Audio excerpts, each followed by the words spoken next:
Hello guys, welcome to our YouTube channel aspire reviews. ఇప్పుడే Newton త్రాళ్ళ అనే movie అయితే చూడడం జరిగిందనమాట. ఈ మూవీ 2 hours 20 minutes రన్ టైంతో ఈటీవీలో అయితే స్ట్రీమ్ అవుతుంది అనమాట.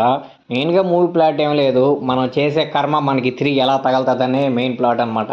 న్యూటన్ త్రాళ్ళ అంటే కూడా సేమే, for every action there will be equal reaction అని చెప్పి సేమ్ మూవీ కూడా అదే కాన్సెప్ట్ మీద రన్ అవుతూ ఉంటుంది. ఒక హీరో లేకపోతే ఒక పర్సన్ చేసే తన కర్మల్ని అతను ఎలా రివర్స్లో తెచ్చుకున్నాడు అనేదే మెయిన్ స్టోరీ అనమాట. ఇంకా మూవీ విషయం ఎలా ఉంది అనే విషయానికి వస్తే పర్లేదు, ఒకసారి అయితే వాచబుల్. కానీ ఎక్కడో కొన్ని సీన్స్ అయితే మంచి ఎంగేజింగ్ అనిపించాయి, కానీ ఎందుకో నిన్న ఆ సస్పెన్స్లోకి ఆ థ్రిల్లర్లోకి మూవీ అయితే తీసుకోలేకపోతుంది. మూవీ చూస్తున్నంతసేపు ఓకే, ఏదో నడుస్తుంది, సంథింగ్ హ్యాపనింగ్, ఏదో ట్విస్ట్లు అది ఇది అంటున్నారన్న ఫీలింగ్ వస్తుంది, కానీ మనం ఫీల్ కాలేకపోతాం ఏది. దానికి రీజన్ ఆ బ్యాక్గ్రౌండ్ స్కోరా, లేకపోతే వాళ్ళ యాక్టింగా, లేకపోతే ఆ స్క్రీన్ పైన ఏం అర్థం కావట్లేదు. కానీ ఏదో మూవీ చూస్తూ ఉంటాం అలాగా. సుమంత్ గారు యాక్టింగ్ కూడా అంత గొప్పగా అయితే ఏమనిపించలేదు, ఎందుకంటే సుమంత్ గారు ఏ రోల్ చేసినా సరే చాలా సిన్సియర్గా చేస్తారు. అది మనకి ఎందుకు ఆయన చాలా సాఫ్ట్గా చేసినా సరే మనకు ఎక్కువ హార్ట్ వార్మింగ్ అనిపిస్తుంది.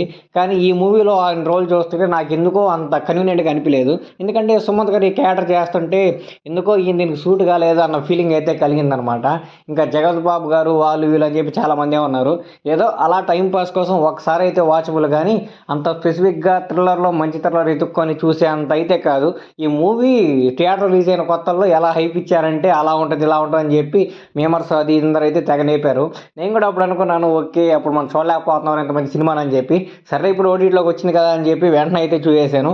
కానీ అంత రేంజ్లో అయితే ఏమీ లేదు. అప్పుడు ఏదో ఈ పెయిడ్ ప్రమోషన్లు అయ్యి జరిగి మూవీని అయితే లేపునట్టున్నారు, కానీ మూవీ అయితే నిజంగా అంత వర్త్ అయితే ఏం కాదు. కానీ one time watchable movie. So మీ ఎక్స్పీరియన్స్ అయితే చాలా లోగా పెట్టుకొని అయితే మూవీ చూసారంటే మీ అందరికి ఖచ్చితంగా మూవీ అయితే నచ్చుతుంది. సో మూవీ అయితే ఈటీవీలో స్ట్రీమ్ అవుతుంది, చూడాలనుకోవాలి అయితే ఖచ్చితంగా చూడండి.